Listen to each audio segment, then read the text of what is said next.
So, as we were talking, rate equations and cytoskeletal dynamics are the theme for this coming section.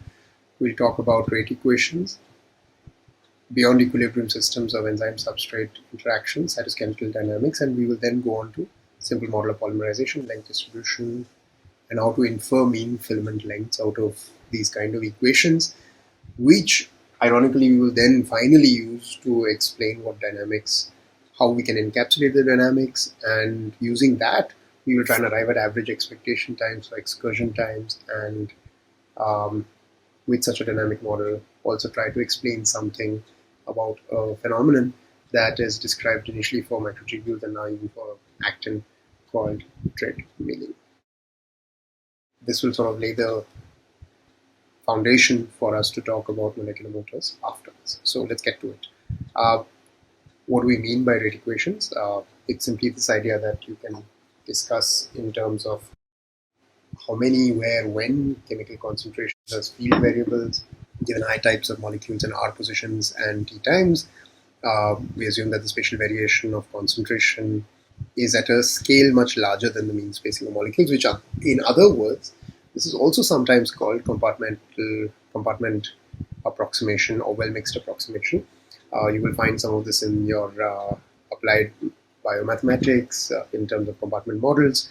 And I think those of you who have been following the pandemic from a scientific perspective, as all of you I hope should at least try to as scientists in training, might notice that the susceptible, infected, recovered, or SIR or SIER models that are used to predict what might happen in the coming days to our pandemic are based essentially on the same ideas, mathematically speaking, coupled ordinary differential equations that pool not chemical concentrations but populations of people into categories. We will call them population I at position R and time t, which then characterizes the susceptible population, infected population, and recovered population, for example. But I'm digressing. These topics are very exciting, close to my heart, but they're not the topic for our conversation today. Feel free to read. There's a beautiful textbook on the introduction to such modeling by Siegel. It's called Mathematical Modeling and Computational Modeling, in molecular cell biology. Coming to the most simple process possible, everything decays. mRNA decays, proteins decay, photosynthesis involves decay, vision involves decay. And what you're looking at here is an image from a paper that two of your super and super seniors, I don't know how many supers there are there, power of, wrote with me to model the gene expression dynamics of an arabinose lactose-inducible promoter system. This particular gene expression system is a bit unusual. For those of you who want to know more about it, feel free to look at our paper in PhysRev. In essence, we modeled the central dogma, right? The production of an RNA, which is what you see in the squiggly line after the blocks. Those are the DNA. DNA produces RNA. RNA produces protein. Protein can dimerize or tetramerize. And in every state, which is not listed here in this diagram, but is definitely there in our equations, there is a degradation process. So, in a sense, you could argue that turnover, which is a very popular term used by biochemists, is nothing but an expression of the degree of production and degradation, or in mathematical biology terms, birth and death process. True of every one of us. We just don't want to go too early, so stay safe, mask up. Sorry, just my plug for the pandemic. But coming to vision, at the core of it lies a molecule called rhodopsin. And at the core of rhodopsin lies retinalin. So what you're looking at here is the 7-transmembrane opsin, which in bacteria get referred to as A to G helices, which is how it is labeled here from the paper in ACS ChemBio. As for animals, they're called transmembrane domains 1 to 7. This, I think, should be hardcore evidence for you to remember again of the evolutionary conservation of protein structures and protein sequences. But nevertheless, you should really ask the question, why do bacteria have a protein that is in our eyes? Or what's the connection? And turns out for bacteria, this is an energy production mechanism. These are specific purple bacteria, and we'll come to that in a minute. But interestingly enough, at their core, so the protein scaffold is necessary because it translates optical energy, light and photons, into nerve conduction signal. Because inside this cage that you see on the right hand side of the rhodopsin molecule, with these beautiful rods in the cartoon representation with a little alpha propeller down below, lies the rhodopsin, and what it is depicted, the retinal, it should read retinal. What is depicted is the all trans state of it, and these are nothing but isomers. Some of the earliest experiments that demonstrated that there is something interesting going on here used a liposome based immobilization of these receptors that is depicted in the right hand side diagram as the purple block, H block, where if you mixed these receptors along with that were embedded in membrane vesicles and suspended them in a solution, which you see on the left hand side, they formed a nice purple, beautiful purple suspension of colloids. When you shone light on them, with the presence of a pH sensitive dye, which was capable of detecting the presence of H ions and turning yellow, then that light triggered the efflux of protons from the interior of the vesicle outwards, leading to a beautiful yellow region suddenly lighting up in the bulk. This reaction representation is taken from the Max Planck website, and this was a key experiment done by Oesterheld and company. So, indeed, this blue light induced activation of bacteriorhodopsin is essential for converting light energy into ATP, what you would conventionally call photosynthesis, but a much more trivial, more simple version of it compared to the sophisticated and almost mind-boggling machinery that you see in plants. As I said, at its core is this reaction, and this is retinal. So you're looking at all trans retinal, which is the ground state, lowest energy state, which on the absorbance of a photon of light can be converted to a higher energy state, the 13 cis retinal, and spontaneously, the dark reaction, so to speak, it will decay back into all trans. So this is your Jablonski diagram depicting just that. All trans is in the lower energy state, as I just said, and 13 cis is in the higher energy state. And photoexcitation triggers this high energy state, which is capable of crossing the hump, the energy barrier, and decaying into this, moving into this 13 cis, and spontaneously 13 cis can go back to all trans. So in some senses now we have two states, and we have a spontaneous rate, 13 cis to all trans. 13 because of the 13th carbon atom, that is the center of this difference in symmetry. Now, this also means that if you leave 13 cis retinal in the dark, over time, its concentration decays. And the decay constant is expressed in terms of this x-axis value in terms of time as 1 by k. The role of these retinals is in vision, in our eyes, is to convert that energy that comes from light to transition, absorb, and translate it into electrical signal, which is effectively the topic of optical to neuronal transduction in vision, and a very nice topic which I suspect your neurobiology course is covering. The variations of opsons are diverse in the rods and cones of our eyes, but retina is common to all of them. So in a way, one can go back to our statistical idea of many trajectories. So one of the 13 cis goes to all trans at a certain time, tau 1, the next one goes at tau 2, the next one goes at tau 3, tau 4, and tau 5, and so on and so forth. And this is, we can define for each individual micro trajectory as the waiting time associated with the trajectory of interest, with the ith trajectory, where k then becomes the rate constant.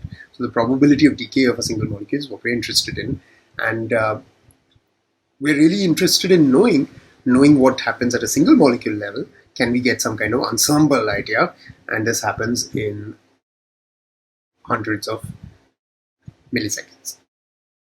And this is not very different from ion channels, which you can also distinguish as being in two states, open and closed, and fluctuating between the two, spontaneously switching from the high energy to low energy state, and the dynamic changes in the population will determine whether current will flow or not.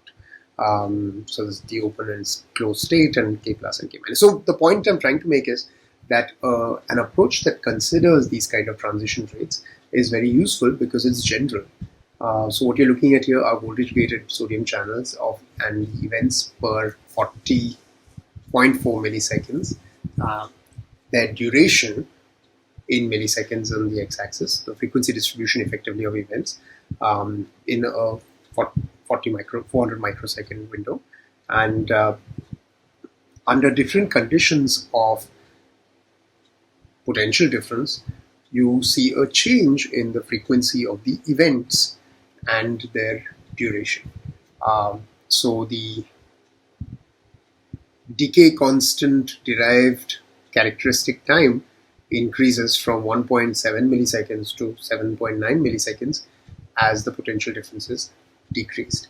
The interesting thing to note here is that this is a single exponential fit, and these are so-called open state dwell times that we're looking at in terms of histograms, frequency histograms. Another place where reaction kinetics and rate constants play a critical role is enzyme catalyzed reactions. We of course work for the longest time with the Michaelis-Menten steady state assumptions, which allow us to write an analytical closed form solution. But the fact of the matter is that there are many situations, especially in vivo, where this may not necessarily be true. The classical idea of enzyme substrate interactions is E plus S gives reversible interaction producing an ES, enzyme substrate complex, which can irreversibly go in one direction to product or go back to E plus S separation. And the original work that was done by Michaelis and Maud Menten, one of the first PhDs in biochemistry, who was a woman, the Kinetik der Invertwirkung. This was work done in Berlin, published in German.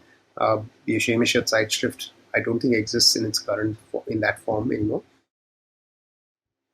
and led to some very fundamental insights into theory, which in fact, by the way, Michaelis-Menten worked out in terms of the maths in their paper. Feel free to go back and look at it. There are translations online into English. So if you are adept with German, you can try your skills on it, but I don't think you'll find the German edition. Anyway, Briggs and Haldane, JBS Haldane and Briggs then built on that to highlight the utility of this kind of enzyme kinetic assumptions, and wrote this fairly landmark paper on a note on the enzyme kinetics, the kinetics of enzyme action in the Biochemical Journal. So what we're looking at here is fraction of the substrate converted, and as a function of time, which gives you the idea of how much glucose is formed as a function of time, product formation. That product formation itself gives you an initial velocity, and this is a so-called initial velocity approach where you take the VI. The VI gives you, for a given concentration of substrate, a value for velocity. You do this reaction for multiple substrate concentrations, and you get a V versus S graph, which then is fit to the classic Michaelis-Menten equation, which is a saturation function which gives you Vmax and Km. Those of you who don't know what I'm talking about, please open a biochemistry textbook, the famous one, by Leininger or Stryer or any one of these, and you will find a lot more details there. And this is really what I was talking about, the overall graph that you get from many such individual V versus time, product versus time graphs, where you get a velocity which gives you then the ability to fit this equation. That is to say, V is equal to Vmax times S upon Km plus S, and that gives you the estimate of the maximal velocity, which is the asymptotic value on the y-axis, and Km, which is the half maximal rise constant of the system. So, suffice to say, we now have some kind of an idea of the need for understanding dynamics and using these kind of compartment approaches to make sense of them. But for cytoskeletal dynamics in cells, we may need to add a little bit more theory, because unlike just a simple transition from, say, 13 cis to all trans, which is an exponential decay, things may be a bit more complex in cytoskeleton. And this is an example of showing you, this is by the way the classic Wadsworth and Koryakov image of endosperm cells of so mitosis and cytokinesis involves in fact the progression of replication of chromosomes through the formation of mitotic spindle, this sort of bipolar structure, and this cartoon represents this idea that also an actin ring then forms and together with myosin contracts and divides the cell into two, which is cytokinesis. And this is fundamental to any growth process, as we keep discussing every time. If you consider life to be that of replication and division, then this is life. So the components that make up this this fundamental process of division and growth are effectively cytoskeletal elements. And what is represented here is, in a cartoonish fashion, the production, the formation of cytoskeletal filaments of actin. So you recognize this hopefully by the fact that they are just simply two strands, you could say protofilaments, wound onto each other, staggered by a certain amount. So they're not like two lines of brick, but they are offset, and they're adding in a spiral, and they're growing that way. And what you see is that when actin subunits come together, they initially form more oligomers or higher scale aggregates, sometimes 3, sometimes 8, depending on the system. That, in fact, these nuclei are a kinetic bottleneck in the sense that the formation of nuclei is essential for the formation of the growing filament. If you don't form those oligomers initially, the later growth doesn't happen. And this is something that we'll return to because this is related to some fundamental kinetic theory of polymerization, which is the nub of my argument for today. So the nucleation lag phase, nucleation is associated with the lag phase, something like your bacterial growth curves. Elongation is the growth phase of your bacterial curves, and steady state is the analog of the equilibrium phase. Having said that, the analogy to the bacterial growth breaks down because it's not the same thing. Concentration of monomers left at steady state when the filaments have reached some kind of dynamic equilibrium with their monomer pool. That concentration of monomers is also called the critical concentration. It is also the concentration which is minimally required for subunits to assemble into oligomers. If nucleation is somehow accelerated by adding preformed nuclei, then you get rid of the lag phase, which is what this graph is showing you, and you only get elongation in steady state equilibrium phase. This is all theory. This is the so-called nucleation dependent polymerization theory. When you actually measure kinetics, with nucleating proteins, you kind of see this theory is validated.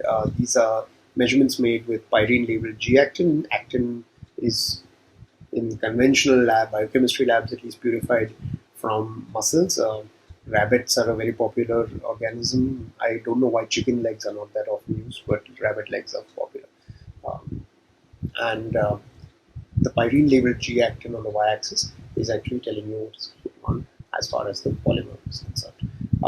But I remind you about what we spoke about last semester, that cytoskeleton is not just restricted to eukaryotes. There are bacterial cytoskeletal elements, and one of the most recently highlighted ones is that which is encoded by the plasmid machinery, plasmid segregation machinery. What you're looking at here is the low copy number plasmid segregation machinery that on its own tiny plasmid genome carries the genes for a cytoskeletal protein called PAR-M, and it's an operon, PAR-MRC, The par N forms is capable of forming actin-like filaments by the addition of ATP-bound par M molecules. These are the dark sort of carom stripes, carom coins that you can see, and these carom coins keep adding and growing, adding and removing. I mean, this cartoon representation, of course, such that two plasmids are